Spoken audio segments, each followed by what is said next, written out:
Good afternoon, everybody. I appreciate you spending some time with us this morning. My name is Oliver Gruner. I'm Corporate Account Director for our parent company, Mitsubishi Electric.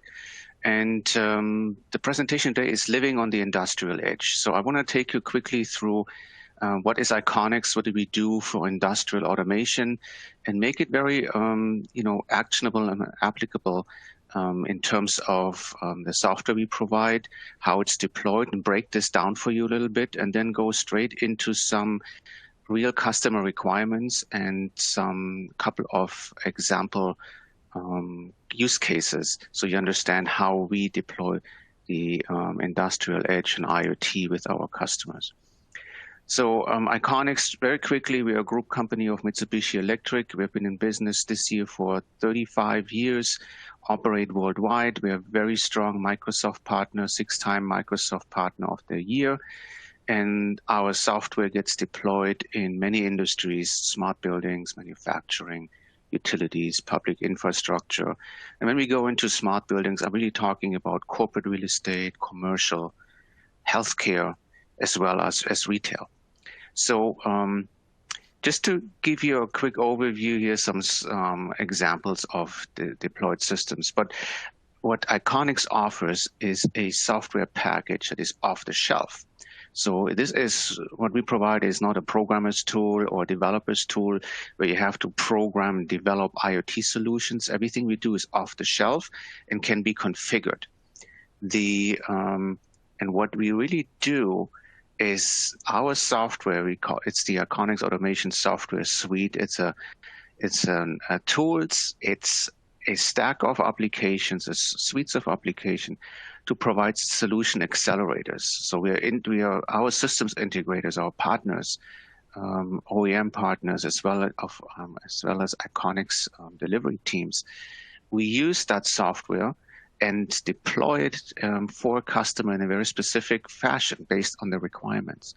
So we're using off-the-shelf tools to create a specific user experience, IT, OT integration, dashboards for smart spaces.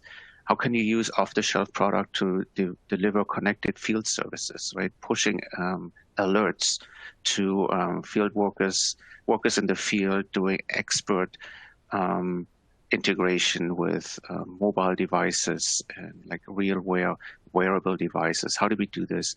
And it's all used with off-the-shelf software. And it's different, and the application always varies. It could be a connected factory, it could be predictive maintenance, remote monitoring.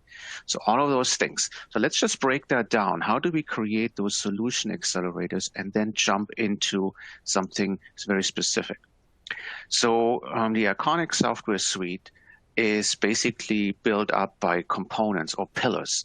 So at the bottom, we have data connectivity to connect to industrial equipment. I'm talking about PLCs, drives, servos, HVAC equipment in buildings. And so we have all that connectivity to the devices.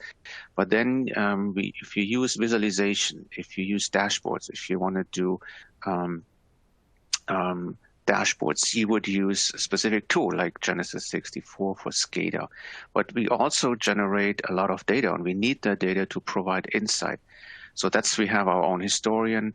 For that, we have an analytics tool set that provides energy, fault detection, and quality analytics options. And then we have an IoT Works product that communicates with everything else. And everything is built on the same common code base, so it's organically created.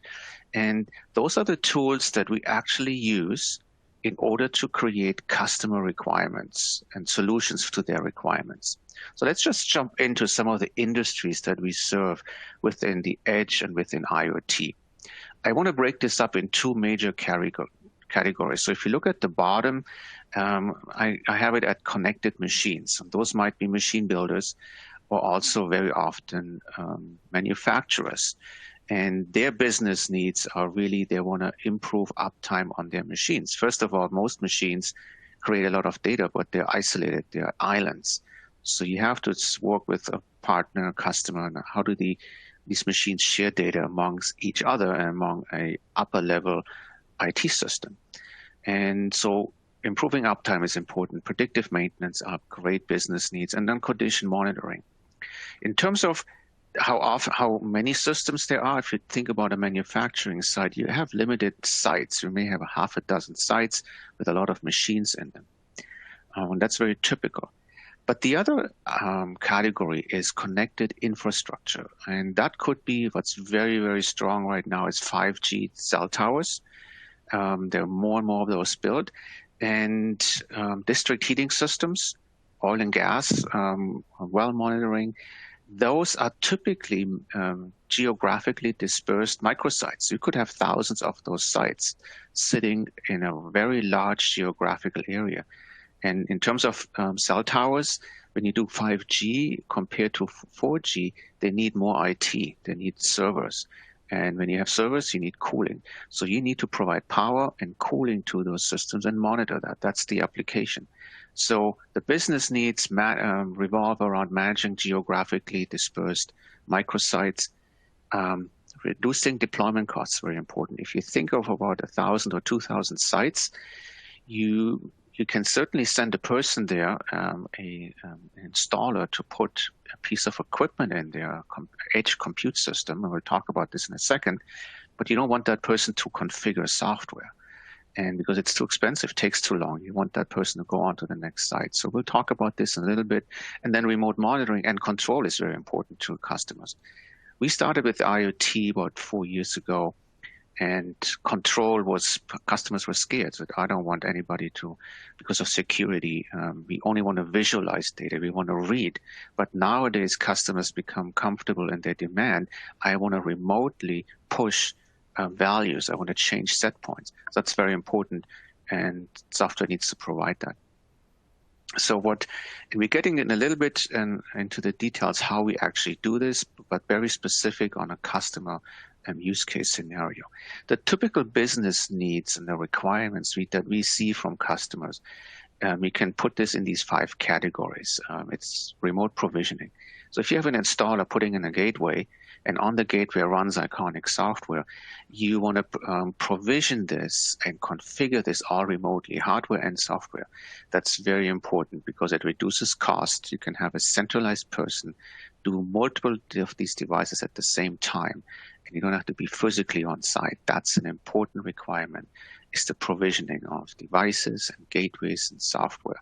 And how does that software communicate, publish data into the cloud systems? Because it always ends up back in a cloud based enterprise system.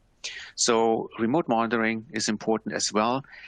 You want to remotely monitor your applications, real-time data, but also the customers will always ask, what happens when connectivity is lost?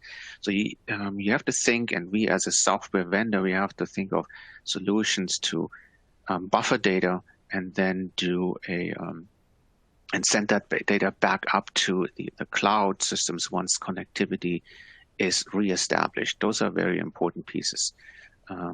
So store and forward, that's very important. The applications need to be analytics ready. Customers want analytics. Important there is that customers often can't define what analytics they want. So the analytics available is often based on the data available.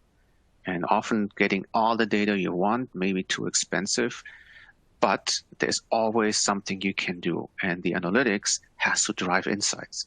So you want to take that information and drive insights and help the customers focus on the areas that matter the most. That's what the biggest requirements are, is help me to make the right decisions. And that's what we have to do. That's what the solution accelerators and our integrators do when they take the data and present that in an Iconics dashboard so your customers can make decisions. And then certainly in terms of IoT and edge, security is very important, device security, data transport, and communication security. Those are pieces that you all have to address. And here's a quick overview on how Iconics does this for our customers, and our integrators implement that. So what you see on the left is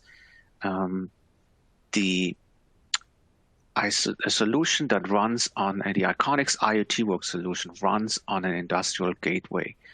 And those gateways could be, they're off the shelf. We have a partner program. So we have We work with Dell, Lenovo, Advantech, Nexcom, Cisco, AD-Link. You can run on a Raspberry Pi. So you name it. We have tested those systems. And the OS is typically Linux, and you can install IoT Works. You can push it onto the device, and it resides on it, and it can then be remotely provisioned and configured. And at the edge, it will always communicate to the industrial PLCs and controllers and building automation systems that you have. So that's an important piece. And then the data, it has to be communicated into the internet, either through Wi-Fi, through a backhaul Ethernet system connected to a router in the location, or if you have microsites, often we use, and customers do use, they use SIM cards, and they communicate this over wireless network. And then through the internet, data will then be published to Microsoft. We use Microsoft Azure, and into the IoT Hub. Data is being ingested through that and securely ingested through the Azure IoT Hub. And then the Iconics backend servers are installed on the cloud infrastructure in Azure, and they ingest that data. They communicate with the IoT Hub.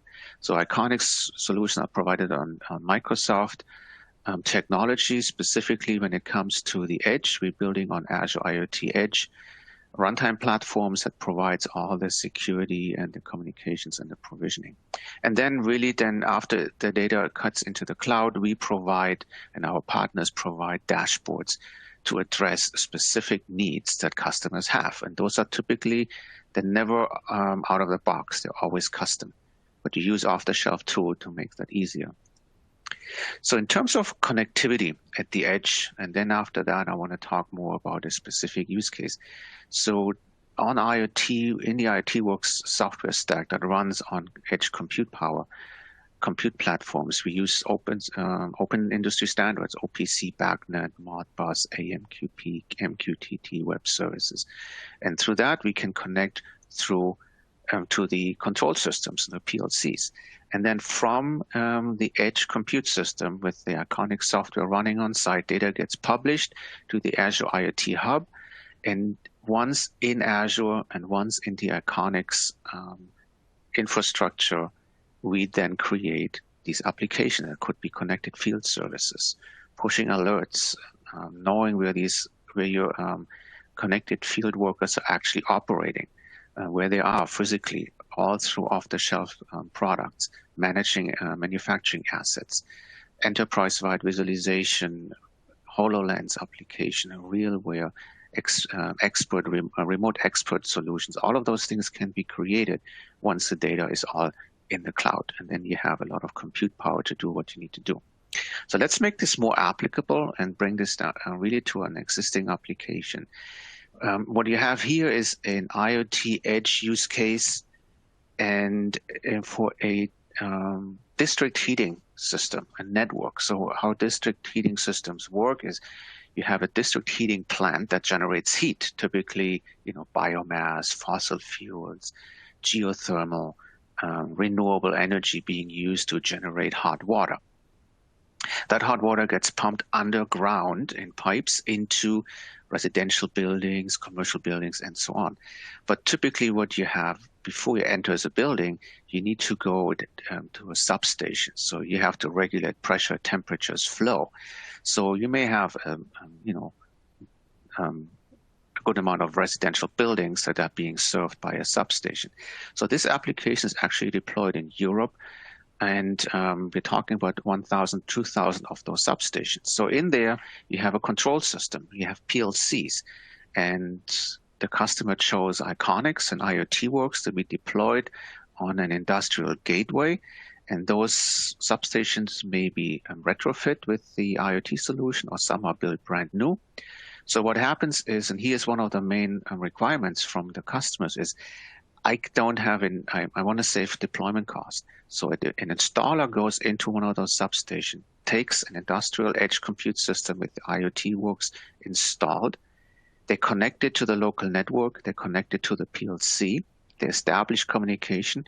And then a SIM card is already installed. It gets connected to the mobile carrier. So, and then the device calls home. It says, I'm online, I am ready to work. And then a person, an IT and OT specialist that sits in the main office, they will have remote access. They will start provisioning the hardware, updating the hardware, firmware with updates, provisioning the Iconic software, and starting to install and to run, configure the tags.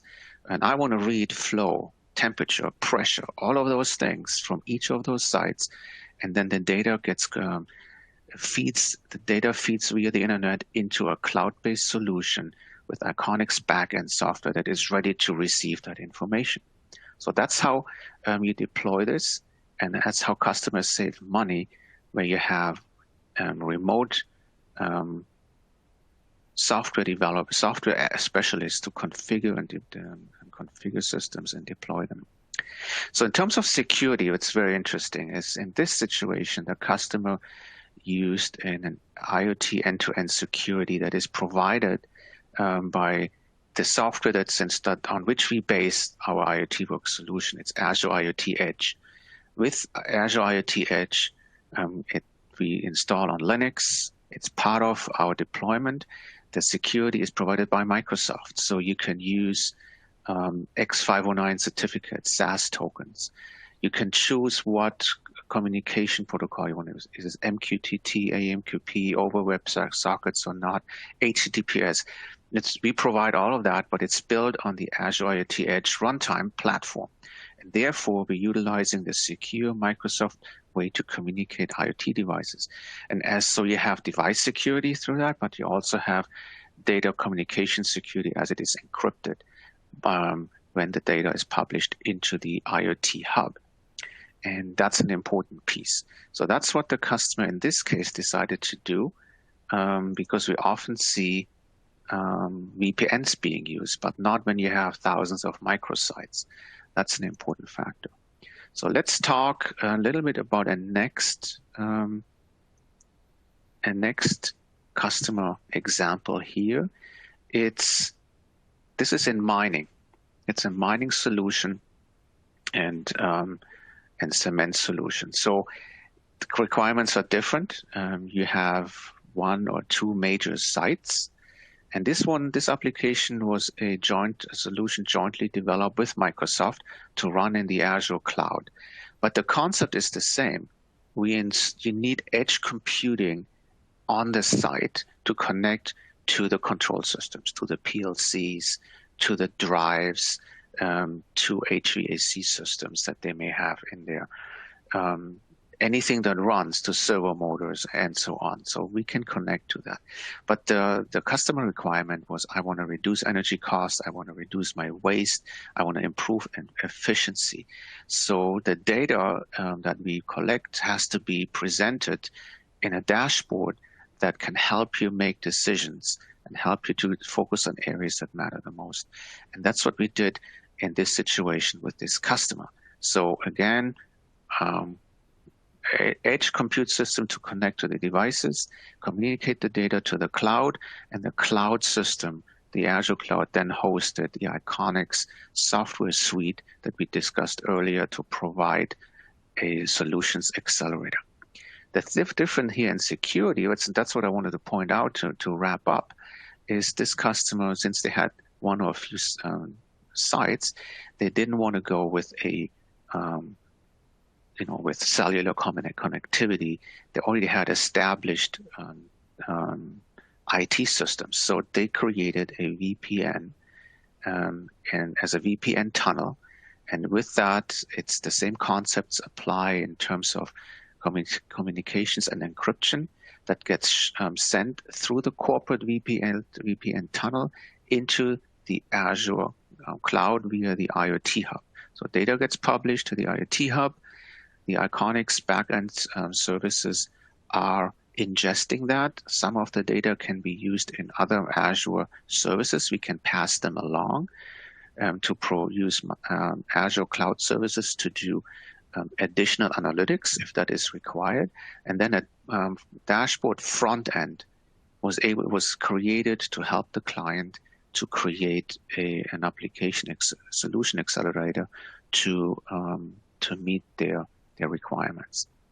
So that's kind of to wrap up, to give you an idea and how we address multiple customers in multiple situations with an off-the-shelf compute platform, software platform that runs on the edge, that runs on off-the-shelf hardware compute platforms, as I said, from Dell or Lenovo and Maxar, Nexcom, Cisco, AD-Link, you name them, it can run on those. So you deploy the Iconix Edge IoT Work solution on that, and the data gets published in the cloud, and from there on you create solution accelerators with an off-the-shelf software platform. So with that, I thank you for listening. I want to turn it back over to Sean. Thank you, Oliver. Thanks so much for your presentation. We have a couple of questions for you. One is, can the IoT solution be enhanced with customer edge analytics or data processing? Our IoT Work solution runs. We actually provide some sort of analytics that you could utilize.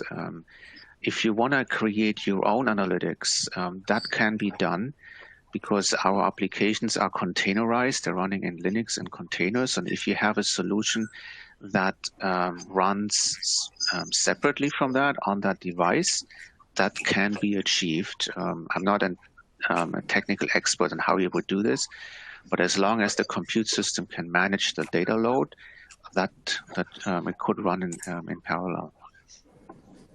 But you want to make sure you want to make sure that you don't overtax a piece of equipment when it's meant. They probably wouldn't run it on a Raspberry Pi, but the bigger the compute system, the more you can run on it.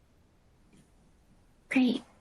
And then, do you work with AWS IoT beyond Azure IoT, and do you currently have any security service partners? We are working. Our software stack can run the Iconix suite, can certainly run in AWS. We are right now with the IoT Work solution. We are very focused on the Microsoft Azure Cloud and the Azure IoT Edge solution. But we are looking for next year to improve that upon that and use AWS Greengrass, and then communicate and publish data into the into the AWS services. I hope that answers the question. Great. Well, yeah, that is kind of reaching towards the end of the track. So thank you so much, Oliver and Duncan, for your presentations. So as we end our session, I'd like to invite our audience to join us in the exhibit hall for our networking break. You'll also find resources from all of today's sponsors, so feel free to keep the conversation going with sponsors in the exhibit hall. Thank you so much, everyone, for attending this session. Within the next 24 hours, you'll receive a follow-up email with details and a link to today's virtual event, Presentations on Demand. So up next, be sure to join us for our closing keynotes. You can find these sessions and all others in the virtual event auditorium. On behalf of our guests, I'm Sean Suzuki, and thank you so much for your time, and we will see you in the next track, whoever's joining. Thank you. Thank you. Bye-bye. Thank you.